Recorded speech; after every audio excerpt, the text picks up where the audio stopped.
imbere ko dutangura kwa kundi nyene ibuka kufyonda s'abonner subscribe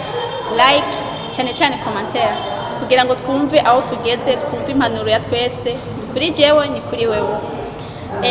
no mustuganira ku bijanye n'inkwano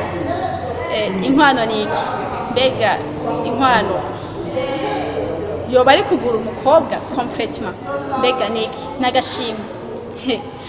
je kuganje sinumva ko inkwano yoba ari kugura umukobwa canke agashima en fait sinzi ngena no shaka kubivuga kuko sinumva ko ushaka kuronka agashimwe ushaka kugura umukobwa umwana w'umukobwa yafise nka 23 ans canke irenga yoba yararezwe n'umuvyeyi akamwigisha akiga humanité akiga université peu importe canke nawe batarize uko abangana kose cyane shatse kubihagarara ko cyane kuko nkunze kuganira na benshi ukumva ngo naramukoye ugasanga amufata ko yishakiye ati naragukoye umva iryo jambo gukwa ça veut dire quoi nibiki mwihaye ndashaka kuganira cyane ku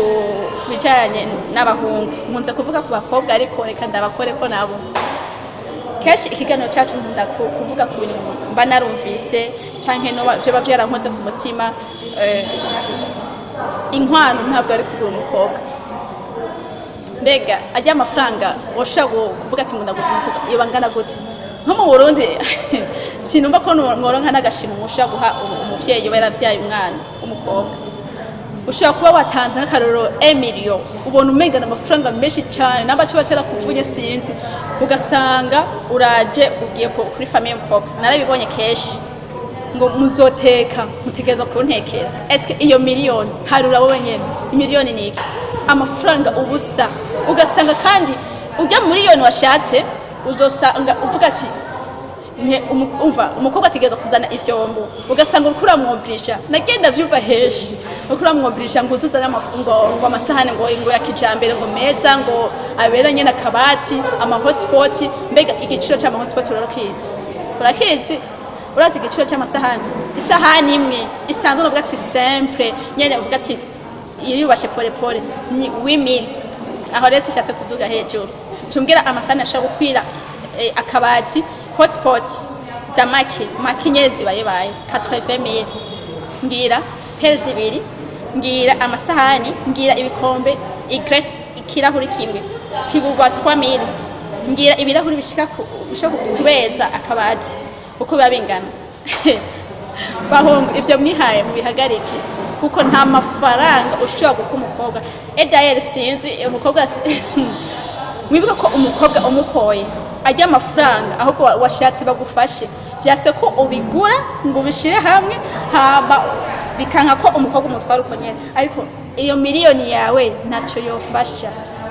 uyitwaye uvuga ati mufashe banyakubahwa muzane mudutite turere nyene n'urufaso na panati ngo naragukoye mutegereza ngo kuzana ngo ibintu bimeze uko hamuga tusanga wakosomye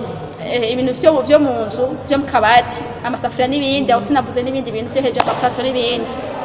wabiguze nka wisamire mvuze make ushobora kurenza na Emily ugasanga guze ivyo bya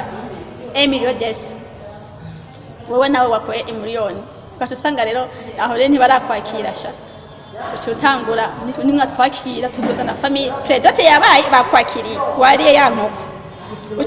umwobrisha cyane sheza kuvuga abantu bahariya ntiriwe ndavuga abantu bakunda kujya nyene uzawumva ngo uzotwakira baca bashaka kandi yankoko nyene bajya muri predote niyo bashaka kujya mbega urazibisha bishe urayizi ushaka gutegura urubanza rugo ku miliyoni 1.5 aho ni washizemo vya vyombo bakwakiriye kandi n'imbere y'igihe umva ciye wobrisha uzotegeza kutwakira kandi ugasanga urubanza rwabaye igihe wumva ngo baradufashe nabi kuri wa miliyoni wawe cyane ariko reka ndaborohereza zibiri shatse kuvuga cyane rero mugihe uzi kuzoba waratanze iyo nkwano bwira urufaso uko bazokwakira uvyakira uko nyene uko nawe amafaranga siyo ushobora kugati ngo waguze no ni gufashanya kandi ni gwa rukundo umva waramukunze ugenda gusaba ko mwogira umuryango mukaba umwe kugira ngo namwe mumenye aho muzokwishikana rero umaze kuvuga ati ngo narakoye muhagarike ku kintu cerekeye kwitwaza ngo inkwano ngo naragukoye utegerezwa kugira uku canke ngo naragukoye ngo ndagufata uku. Ico kintu c'inkwano n'ukuri no bahanura abahungu mu gihagarike. Menya agaciro ko umuntu batwaye, menya uko wamutwaye namba ari ego ashaka kuba no aciye na bugufi mugabo kubera ko agateka. Musanzwe abavyeyi babase ko umukobwa agenda uko nyene kandi babazi ko bamureze agenda yasohoke neza bamutera iteka nta bindi. Rero no hanura abahungu mupunguza kuvuga ngo ndaramukoye ngo ni inkwano ugashaka kwifatira umuntu ko wishakiye canke kumuvuga ukanu kw'inkwano mugahagarike vrema muvuga ati naramukunze full stop na condition nta bindi hama ibindi byose bizozo tubishibuko nyene bizoba bimeze. Murakoze.